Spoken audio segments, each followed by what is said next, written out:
بسم اللہ الرحمن الرحیم نحمدہ ونصلی علی حبیب الکریم۔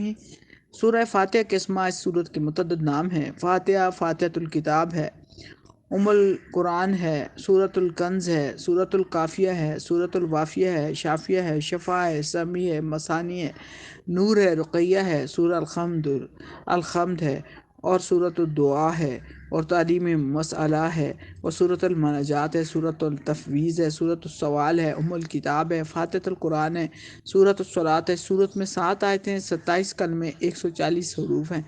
کوئی آیت ناسخ یا منسوخ نہیں۔ شان نزول یہ ہے کہ یہ سورت مکہ مکرمہ میں یا مدینہ منورہ یا دونوں میں نازل ہوئی، اور عمر بن شجیر رضی اللہ تعالیٰ عنہ سے منقول ہے کہ نبی کریم صلی اللہ علیہ وآلہ وسلم نے حضرت خدیجہ رضی اللہ تعالیٰ عنہ سے فرمایا، میں ایک ندا سنا کرتا ہوں جس میں اقرا کہا جاتا ہے۔ ورقہ بن نوفل کو خبر دی گئی، عرض کیا جب یہ ندا آئے آپ باطمینان سنیں۔ اس کے بعد حضرت جبرائیل علیہ السلام نے حاضر خدمت ہو کر عرض کیا، فرمائیے بسم اللہ الرحمن الرحیم الحمدللہ رب العالمین۔ اس سے معلوم ہوتا ہے کہ نزول میں یہ پہلی صورت ہے، مگر دوسری روایات سے معلوم ہوتا ہے کہ پہلی صورت اقرا نازل ہوئی۔ اس صورت میں تعلیماً بندوں کی زبان میں کلام فرمایا گیا ہے۔ جی اعوذ باللہ من الشیطان الرجیم، بسم اللہ الرحمن الرحیم الحمدللہ رب العالمین الرحمن الرحیم مالک یوم الدین ایاک نعبد و ایاک نستعین اہدنا الصراط المستقیم صراط الذین انعمت علیہم غیر المغضوب علیہم ولا الضالین آمین۔ سب خوبیاں اللہ کو مالک سارے جہان والوں کا، بہت مہربان رحمت والا، روز جزا کا مالک۔ ہم تجھی کو پوجتے ہیں اور تجھی سے مدد چاہتے ہیں۔ ہم کو سیدھا راستہ چلا، راستہ ان کا جن پر تو نے احسان کیا، نہ ان کا جن پر غضب ہوا اور نہ بہکے ہوئوں کا۔ سورہ فاتحہ کی بہت سی فضیلتیں وارد ہیں۔ حضور پاک صلی اللہ علیہ وآلہ وسلم نے فرمایا، توراۃ، انجیل، زبور میں اس کی مثل سورت نہ نازل ہوئی۔ ایک فرشتہ نے آسمان سے نازل ہو کر حضور پاک صلی اللہ علیہ وآلہ وسلم پر سلام عرض کیا اور 2 ایسے نوروں کی بشارت دی جو حضور پاک صلی اللہ علیہ وآلہ وسلم سے پہلے کسی نبی کو عطا نہ ہوئی۔ ایک سورہ فاتحہ، دوسرا سورہ بقرہ کی آخری آیتیں۔ مسلم شریف میں ہے، سورہ فاتحہ ہر مرض کے لیے شفا ہے۔ دارمی ہے کہ سورہ فاتحہ 100 مرتبہ پڑھ کر جو دعا مانگے اللہ تعالیٰ قبول فرماتا ہے۔ استعاذہ مسئلہ تلاوت سے پہلے اعوذ باللہ من الشیطان الرجیم پڑھنا سنت ہے، لیکن شاگرد استاد سے پڑھتا ہو تو اس کے لیے سنت نہیں۔ مسئلہ نماز میں امام منفرد کے لیے سبحان سے فارغ ہو کر اعوذ پڑھنا سنت ہے۔ تسمیہ یعنی بسم اللہ الرحمن الرحیم قرآن پاک کی آیت ہے، مگر سورہ فاتحہ یا کسی اور سورت کا جزو نہیں، اس لیے نماز میں جوہر کے ساتھ نہ پڑھی جائے۔ بخاری اور مسلم میں مروی ہے کہ حضور اقدس صلی اللہ علیہ وآلہ وسلم اور حضرت صدیق فاروق رضی اللہ تعالیٰ اور فاروق رضی اللہ تعالیٰ عنہما نماز الحمدللہ رب العالمین سے شروع فرماتے تھے، اور تراویح میں جو ختم کیا جاتا ہے اس میں کہیں ایک مرتبہ اس میں ایک آیت باقی نہ رہ جائے۔ مسئلہ قرآن پاک کی ہر سورت بسم اللہ سے شروع کی جائے، سوائے سورہ براءت کے۔ مسئلہ سورہ نمل میں آیت سجدہ کے بعد جو بسم اللہ آئی ہے وہ مستقل آیت نہیں بلکہ جزو آیت ہے، بلا خلاف اس آیت کے ساتھ ضرور پڑھی جائے گی۔ نماز جوہری میں جوہراً پڑھی جائے گی، سری میں سرن۔ مسئلہ ہر مباح کام بسم اللہ سے شروع کرنا محتسب ہے، ناجائز کام پر بسم اللہ پڑھنا ممنوع ہے۔ سورہ فاتحہ کے مضامین۔ اس سورت میں اللہ تعالیٰ کی حمد و ثنا بیان کی گئی ہے، ربوبیت، رحمت، مالکیت، استحقاق، عبادت، توفیق، خیر، بندوں کی ہدایت، توجہ اللہ، اختصاص، عبادت، استعانت، طلب، رشد و آداب، دعا، صالحین کے حال سے موافقت، گمراہوں سے اجتناب اور نفرت، دنیا کی زندگانی کا خاتمہ، جزا اور روز جزا کا مصرع اور مفصل بیان ہے، اور جملہ مسائل کا اجمالاً حمد مسئلہ ہر کام کی ابتدا میں تسمیہ کی طرح حمد الہی بجا لانا چاہیے۔ مسئلہ کبھی حمد واجب ہوتی ہے جیسے خطبے میں جمعے میں، کبھی متصب جیسے خطبہ نکاح اور دعا ہر امر ذیشان میں، اور ہر کھانے پینے کے بعد، کبھی سنت موقدہ جیسے چھینک آنے کے بعد۔ رب العالمین میں تمام کائنات کے حادث ممکن محتاج ہونے اور اللہ تعالیٰ کے واجب قدیم ازلی ابدی حی و قیوم قادر العلیم ہونے کی طرف اشارہ ہے، جن کو رب العالمین مستلزم ہے۔ دو لفظوں میں علم احیات کے اہم مباحث طے ہو گئے۔ مالک یوم الدین، ملک کے ظہور، تام کا بیان، اور یہ دلیل ہے کہ اللہ کے سوا کوئی مستحق عبادت نہیں، کیونکہ سب اس کے مملوک ہیں اور مملوک مستحق عبادت نہیں ہو سکتا۔ اسی سے معلوم ہوا کہ دنیا دارالعمل ہے اور اس کے لیے ایک آخر ہے، جہاں کے سلسلے کو ازلی و قدیم کہنا باطل ہے۔ اختتام دنیا کے بعد ایک جزا کا دن ہے، اس سے تناسخ باطل ہو گیا۔ ایاک نعبد، ذکر و ذات و صفات کے بعد یہ فرمانا اشارہ کرتا ہے کہ اعتقاد عمل پر مقدم ہے اور عبادت کی مقبولیت عقیدے کی صحت پر موقوف ہے۔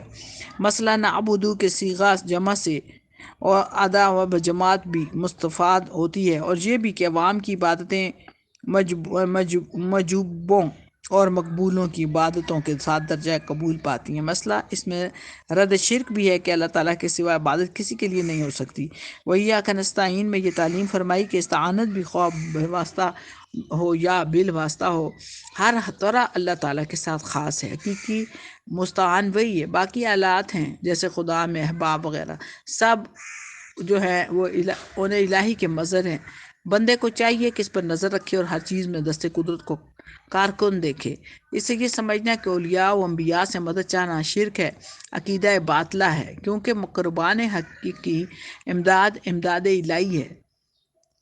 اس لیے استعانت بالغیر نہیں۔ اگر اس آیت کے وہ معنی ہوتے جو وہابیہ نے سمجھے تو قرآن پاک میں یہ کیوں آتا کہ اعینونی بقوۃ اور استعینوا بالصبر والصلاۃ، کیونکہ وارد ہوتا، اور حدیث میں اہل اللہ سے استعانت کی تعلیم کیوں دی جاتی ہے۔ اہدنا الصراط المستقیم، معرفت ذات و صفات کے بعد عبادت، اس کے بعد دعا تعلیم فرمائی۔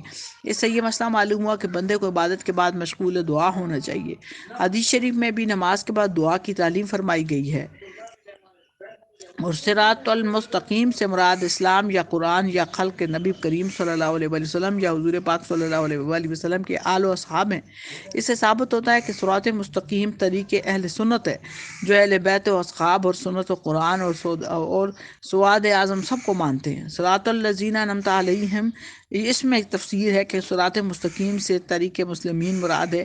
اس سے بہت سے مسائل حل ہوتے ہیں کہ جن امور پر بزرگان دین کا عمل رہا ہو وہ عمل مستقیم میں داخل ہے۔ غیر المغضوب علیہم ولا الضالین، اس میں ہدایت ہے۔ مسئلہ طالب حق کو دشمنان خدا سے اجتناب اور ان کے رائے رسم اور وضع و اطوار سے پرہیز لازم ہے۔ ترمذی کی روایت ہے کہ مغضوب علیہم سے یہود اور ضالین سے نصارہ مراد ہیں۔ مسئلہ ضاد اور ضاء میں مباحث ذاتی ہے، بعض صفات کا اشتراک نہیں۔ غیر المغضوبی بضاء پڑھنا اگر بقصد ہو تو تحریف قرآن و کفر ہے، ورنہ ناجائز۔ مسئلہ جو شخص ضاد کی جگہ ضاء پڑھے اس کی امامت جائز نہیں۔ آمین اس کے معنی ہے ایسا ہی کر یا قبول فرما۔ مسئلہ یہ کلمہ قرآن نہیں، مسئلہ سورہ فاتحہ کے ختم پر آمین کہنا سنت ہے، اور نماز کے اندر بھی اور نماز کے باہر بھی۔ مسئلہ یہ حضرت امام اعظم کا مذہب یہ ہے کہ نماز میں آمین اخفا کے ساتھ یعنی آہستہ کہی جائے۔ تمام احادیث پر نظر اور تنقید سے یہی نتیجہ نکلتا ہے کہ جوہر کی روایتوں میں صرف وائل کی روایت صحیح ہے۔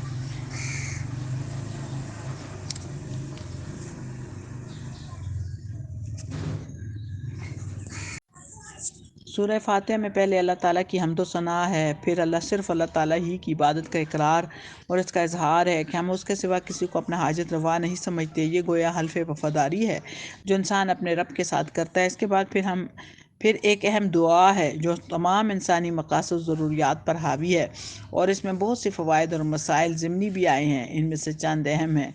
دعا کرنے کا طریقہ یہ ہے کہ اس خاص اسلوب کلام کے ذریعے انسان کو یہ تعلیم دی گئی ہے کہ جب اللہ جل شانہ سے کوئی دعا اور درخواست کرنا ہو تو اس کا طریقہ یہ ہے کہ پہلے اس کی حمد و ثنا کا فرض بجا لا کر پھر حلف وفاداری اس بات کا کردار اس بات کا کرو کہ ہم اس کے سوا نہ کسی کو لائق عبادت سمجھتے ہیں اور نہ کسی کو حقیقی معنی میں مشکل کشا اور حاجت روا مانتے ہیں۔ اس کے بعد اپنے مطلب کی دعا کرو، اس طریقے سے جو دعا کی جائے گی اس کے قبول ہونے کے کبھی امکان ہے۔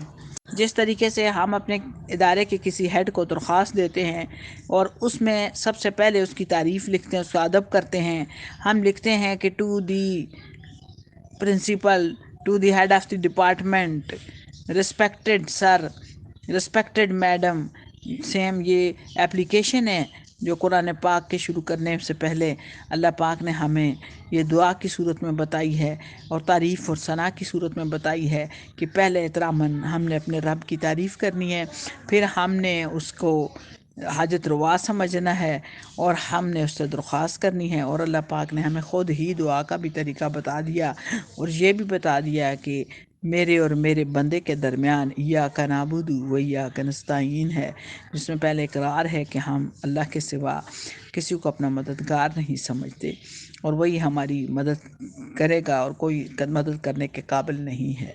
پھر ہم کہتے ہیں کہ اللہ ہمیں ہدایت کے راستے پر چلا۔ صراط مستقیم کا مطلب ہے ہدایت کا راستہ، اور اس دعا یہ خاص دعا ہے، تمام دنیا اور آخرت کی دعاؤں میں ظاہر ہے ہم سیدھا راستہ مانگتے ہیں، ہدایت مانگتے ہیں اللہ پاک سے کہ اللہ میں دنیا میں بھی ہمارے کام کو درست فرما دے جو ہم دنیاوی کام کر رہے ہیں، اور آخرت کے لیے بھی یہ ہمارے لیے بہترین کام ہو، لہٰذا صراط مستقیم جو ہے، اور پھر اللہ پاک سے ہم صراط مستقیم مانگتے ہیں کہ ان لوگوں کا راستہ جس پہ انعام کیا، ان لوگوں کا راستہ نہیں جن پہ تیرا غضب ہوا اور وہ گمراہ ہوئے۔ تو اس طریقے سے یہ میرے رب کی طرف سے ہم پر عنایت ہے کہ اس نے خود ہی ہمیں یہ کلمات سکھا دیے۔ اصل تفسیر میں یہ بات وضاحت سے آ گئی ہے کہ قرآن کریم نے جس دعا کو ہر شخص کے لیے، ہر کام کے لیے، ہر حال میں انتخاب فرمایا ہے وہ صراط مستقیم کی ہدایت کی دعا ہے۔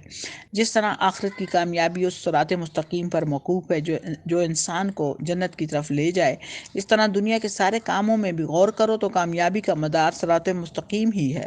جس کام میں وہ آلات اور ذرائع اختیار کیے گئے جس کے نتیجے میں مقصد کا حصول عادتاً لازمی ہے تو کامیابی عادتاً لازمی ہوتی ہے۔ جہاں کہیں انسان اپنے مقصد میں کامیاب نہیں ہوتا تو اگر وہ غور کرے تو معلوم ہو جائے گا کہ کام کے کسی مرحلے میں اس نے غلطی کی ہے، صحیح راستہ ہاتھ سے چھوٹ گیا تھا، اس لیے ناکامی ہوئی۔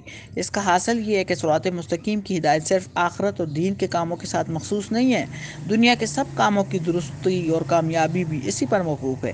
اس لیے یہ دعا ایسی ہے کہ مومن کو ہر وقت حرز جان بنانے کے قابل ہے، شرط یہ ہے کہ استحضار اور نیت کے ساتھ کی جائے، محض الفاظ کا پڑھ لینا نہ ہو۔